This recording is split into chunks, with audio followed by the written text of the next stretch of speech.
I wasn't supposed to raise a child alone. When I married Hugh Dunley, I believed in the kind of forever people stitched into quilts. We didn't have much, just a small rented house on the edge of Cedar Hollow, Iowa. But we had plans. He was kind, soft-spoken, the kind of man who made ordinary days feel safe.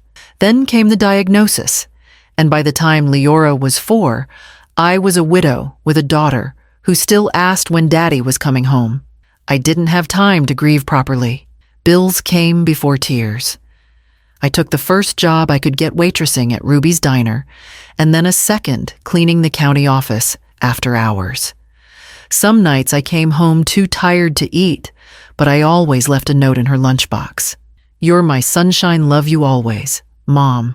I memorized her class schedule so I could call on my 10-minute break and hear her voice. I made Halloween costumes out of thrift store curtains. I skipped lunch so I could buy her ballet shoes when she was 8. People in town used to say, "Callista, you're stronger than most," and I'd smile and nod, but inside, I wasn't proud. I was just surviving. My love for Leora wasn't a choice. It was the marrow of me. I wanted her to have a childhood she'd never have to recover from. Every report card I hung on the fridge felt like a little victory. Every scraped knee I bandaged made me feel like I was still holding the line. By the time she hit high school, Leora was shining in ways I never had. Sharp mind, sharper ambition. She talked about colleges I'd only ever seen in movies. I told her she could go anywhere, and I meant it. I took on extra shifts, started driving to the next town to clean offices for better pay. She got into Stanford. The day the acceptance letter came, I cried behind the steering wheel of my car for 20 straight minutes. Happy tears, I told myself. Only happy tears. I packed her bags carefully that fall, folding each piece of clothing like it mattered. I left a small envelope tucked inside her laptop case. Inside was every dollar I could spare, and a note. "Make something beautiful of your life. You already are." I watched the bus pull away from the depot. That morning, her face turned toward the window but not waving. Maybe she didn't see me. Maybe she did. Either way, I stood there for a long time after the tail lights disappeared. I didn't know it then, but that would be the last time she truly looked back. The first time I noticed it, I told myself I was imagining things. It was a phone call. During her sophomore year, shorter than usual, her voice clipped, distracted. She said "Mom" the way a stranger might, soft and perfunctory. I asked how her classes were going, whether she was eating well, if she needed anything. She answered in half sentences, then mumbled something about a study group and hung up before I could say I loved her. At first, I thought it was just the demands of college life. I remembered being her age. Well, not really. At her age, I was already raising her. But I remembered how the world could stretch wide and full of promise. I didn't want to be one more obligation on her growing list. I gave her space. When I visited campus for Parents' Weekend during her junior year, she looked surprised to see me. Not unhappy, just startled.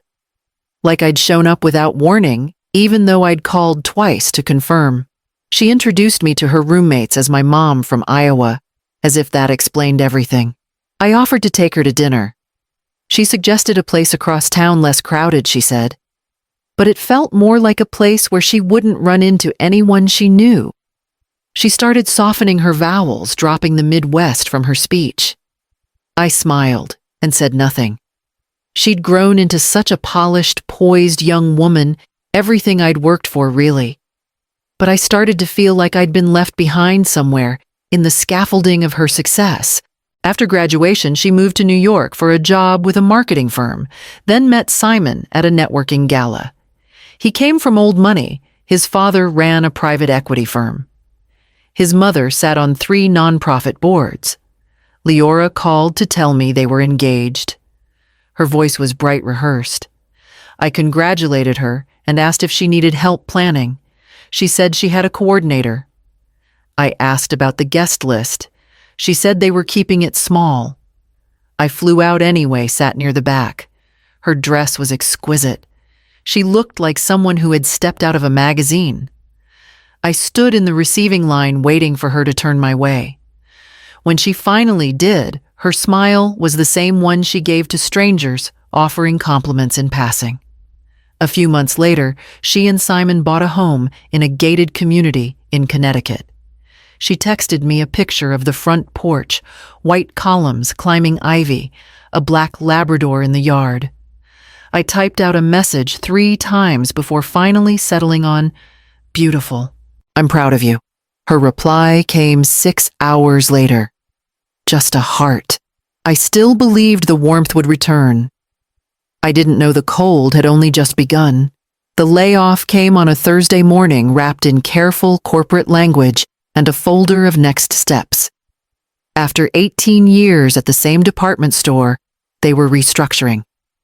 I nodded, accepted the envelope, and packed my locker in silence. I didn't cry. Not there. The drive home was long, though it was only 10 minutes. My hands gripped the steering wheel tighter than necessary, and when I pulled into my driveway, I sat there for a while, staring at the cracked porch steps. My rent was due in 3 weeks. I had just enough in savings to get through 2 months maybe if I stretched every dollar. There was no pension, no fallback, just me. I applied for jobs. I polished an old resume.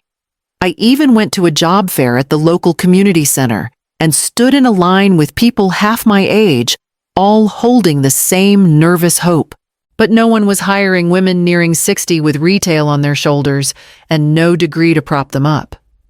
At night, I warmed cans of soup and left the television on for background noise. I told myself I had options. I still had Leora. I hadn't visited in almost a year. We usually settled for brief texts and holiday cards. But one Friday morning, after another rejection email, I packed a small overnight bag, tucked my pride deep down into my chest, and took the early train to Connecticut. I didn't call ahead. I didn't want her to talk me out of it. Her neighborhood was as pristine as I remembered, white fences, trimmed hedges, not a leaf out of place. I rang the bell and waited. When she opened the door, she blinked in surprise. Her eyes darted to the overnight bag, then back to my face. She didn't smile. "Mom, is everything okay?"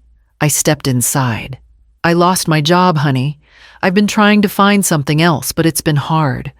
I was wondering if I could stay for a little while. Just until I find my footing again. I'll be out of the way, I promise." She didn't answer right away. Her fingers curled around the edge of the kitchen counter, knuckles pale. Then she sighed, sharp and shallow. "You've always been so strong, Mom. I think it's better for both of us if you keep being that way." Before I could respond, Simon appeared in the hallway. He looked at me like I'd wandered in off the street. "Is something going on?" he asked. "My mother needs a place to stay," Leora said evenly. But I told her, it's not a good time. Simon nodded slowly, then disappeared into the other room. I felt the words forming something half between a plea and a scream, but none of them made it out. I nodded instead once. I picked up my bag. "It won't be a problem," I said, and walked out the door without looking back. I slept in my car that night, parked behind a closed gas station, 2 towns over. The seat wouldn't recline all the way, and the cold slipped through the windows no matter how many layers I wore. Still, I felt strangely calm. Not at peace, exactly, just empty. Like the part of me that had always waited for Leora to see me, to really see me, had finally gone quiet. By sunrise, I'd made a decision. I wouldn't call again. I wouldn't send birthday cards or holiday texts. I wouldn't try to prove I was still worth something. If I wasn't welcome in her world as I was then, I had no place in it at all. What Leora never knew, and maybe never cared to ask, was that I'd spent the last 15 years listening more carefully than anyone expected. Back when I cleaned offices at night, there was a janitor named Ron, kind man. He had a quiet wisdom that lingered after his sentences ended. We'd talk during our breaks, me eating my cold dinner out of a Tupperware, him leaning against his mop like it held more than water. One evening, he told me about a piece of land he bought outside of town for $800. Said it was ugly and overlooked just like he'd felt most of his life. 10 years later, they built a warehouse on it, and he sold it for 6 figures. He gave me advice without fanfare: buy what no one else wants and hold it like it matters. So I started small. A vacant lot near the river. A foreclosed home with a leaky roof. I fixed what I could rented when I couldn't sell, reinvested slowly. I never told Leora. Not because I was hiding it, but because I didn't want our relationship colored by a number. I wanted to be loved for who I'd been to her, not for what I might leave behind. By the time I left that gas station parking lot, I wasn't just jobless. I was done waiting. I used a portion of the money to close my accounts, sell what I owned, and change my name on the lease I'd soon sign in another state. I didn't need an audience for my disappearance. I only needed distance. And for the first time in a long while, I had the means to create it. I arrived in Asheville with a new phone number, a new address, and a name that still tasted like mine, though it felt different in my mouth. Callista Dunley, the same woman maybe, but finally living for herself. I rented a small apartment above a quiet bookstore just off the town square. The ceilings were low, the floors creaked, and I loved it the moment I stepped inside. I didn't need much. I'd lived with less for years. But I wanted to build something that felt alive, so I opened a flower shop in a narrow space with big windows that caught the morning light. I called it Blue Thread, after the tiny wildflowers that used to grow behind our house in Cedar Hollow. The ones Leora picked for me when she was 5, tied together with a rubber band, proudly calling it a grown-up bouquet. Customers came slowly at first, then steadily. I remembered birthdays, anniversaries, even divorces, whatever someone needed to mark with something soft and blooming. The shop gave me routine, but it was the women's shelter down the street that gave me purpose. I started by dropping off leftover bouquets, then stayed to help fold linens, organize supplies, or just listen. Some of their stories scraped against my old wounds. Others reminded me that survival doesn't always come with a thank you. One morning, a reporter showed up at the shelter asking about anonymous donations. Someone had told him about the gift cards the rent paid in full for 3 women, the envelopes that arrived with no return address.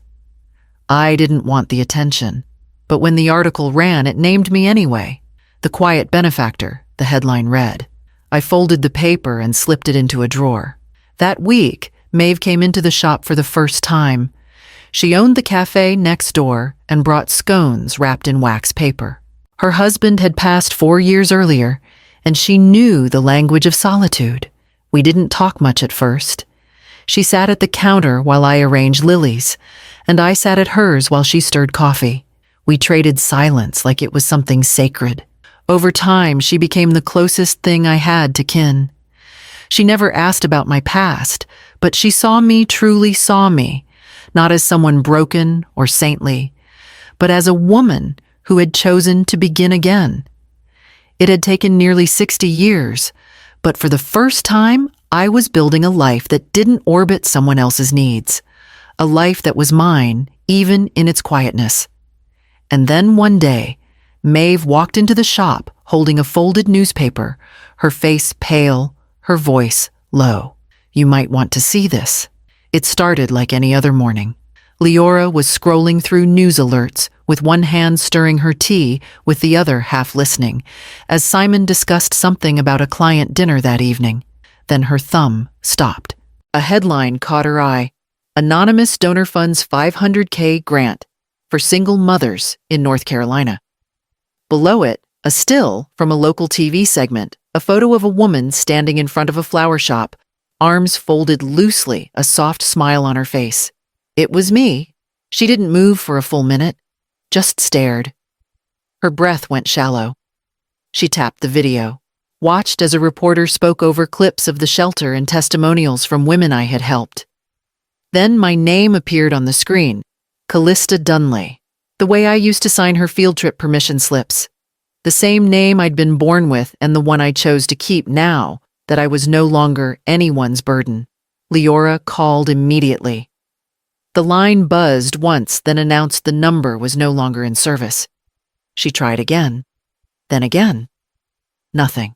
She opened her laptop, searched for the flower shop blue thread. There it was, nestled on a narrow street in Asheville. 5 stars. Dozens of glowing reviews. She sent an email to the contact listed on the website. It bounced back. She opened her own inbox and looked at our last message. Over a year ago, she had replied with a heart emoji to one of my birthday greetings. Nothing more. By evening, she had booked a flight. The next morning, she stood in front of the shop just as I had once stood in front of hers. The windows were warm with light, and the faint smell of eucalyptus drifted through the door as someone walked out carrying a small bouquet. Inside, a young woman stood behind the register. Leora stepped forward, her voice tight. "I need to speak with Callista. I'm her daughter." The woman blinked. "I'm sorry, ma'am. Ms. Dunley doesn't take walk-ins. I flew here. I just want to talk to her," Leora said, her voice rising. "Please just tell her I'm here." The clerk hesitated, picked up the phone, spoke quietly into the receiver. Leora waited, hands clasped in front of her chest like a prayer. After a long moment, the clerk set the phone down gently and looked at her with careful eyes. "Ms. Dunley appreciates your visit," she said, "but she's not available." Leora didn't respond. She just stood there motionless as the clerk turned back to her screen. The bouquet orders resumed, and the door behind the shop remained closed. The clerk reappeared just as Leora turned to leave, her hand trembling slightly as she held out a small cream envelope. "She asked me to give you this," she said quietly. Leora took it, nodded, and walked out without a word. She didn't open it until she was back in her hotel room, sitting on the edge of the neatly made bed, the afternoon sun stretching across the carpet like a spotlight. Her fingers hesitated at the flap. When she finally broke the seal and unfolded the paper inside, her breath caught before she read a single word. "Leora, I waited for you to see me. Not the version you approved of. Not the image that fit neatly into a photo frame or a guest list. I waited for you to see the woman who raised you in darkness without asking for thanks, who stayed up through fevers, scraped together rent, and loved you so thoroughly that she forgot to love herself. The day you looked at me and saw inconvenience instead of family, something broke. It wasn't anger. It wasn't hate. It was the quiet crumbling of hope. I kept telling myself that love could be enough to fix it, but the silence that followed told me what words never did. I'm not writing this to punish you. I'm writing to close the door gently. I wish you a good life. I hope it's full and meaningful, but I won't live in waiting anymore. I've found peace in places where I am seen for who I am not, who I was required to be. Take care of yourself. Mom. Leora read it twice, then again. By the third time, her hands were shaking. She pressed the letter to her chest and wept soundless and hunched the kind of grief that doesn't ask for permission. She reached for her phone, dialed Simon. It went to voicemail. She left no message. The light in the room dimmed as evening settled. She didn't turn on the lamps. She sat in the dark with her mother's words still echoing in the space her presence had once filled. When sleep finally came, it was thin and fractured. The next morning, she folded the letter carefully and placed it back in the envelope, then into her purse. She wasn't sure where to go, but something told her she hadn't yet reached the end. The invitation came by email from a women's leadership group in Asheville. They had read about the shelter donations, heard about the quiet florist who never took credit. They asked if I would be willing to speak. I nearly declined. But Maeve convinced me otherwise. Sometimes, she said, you don't speak for yourself. You speak for the woman sitting in the back still waiting for permission. The room was small, no cameras at first. Just folding chairs, soft lighting, and people who had grown tired of pretending they weren't tired. I stood behind the podium, hands, steady, heart surprisingly still. I told them about silence. Not just the kind that falls when no one calls, but the kind that settles in when you begin to disappear in the eyes of someone you once fed, clothed, protected. I told them about love that gives without asking for return and what it feels like to finally say enough. I didn't speak about money. I didn't mention the real estate, the grants, or the articles. I spoke of something rarer, the courage to walk away from someone you love when they've shown you again and again that they no longer see you. The speech was recorded by a volunteer. The clip found its way online, shared quietly, then widely. One night, Maeve brought over her tablet and showed me the view count, hundreds of thousands. I closed the screen. Leora found it too. She watched the entire speech alone, her laptop balanced on the marble countertop in that kitchen I had never seen. Her hands curled around a cold mug of tea she'd forgotten to drink. She didn't look away once. Not when I said the word daughter. Not when I paused too long between sentences. Not when my voice broke slightly at the end. She sent a message that night. Just one line, "I'm sorry. I see you now." I read it when it came through. I sat with it, let it settle. But I didn't reply. I had nothing cruel to say. Only silence. The kind that speaks not out of punishment, but out of peace. And somewhere I imagined her walking back into her spotless kitchen, placing her phone on the counter, and realizing it would not light up again.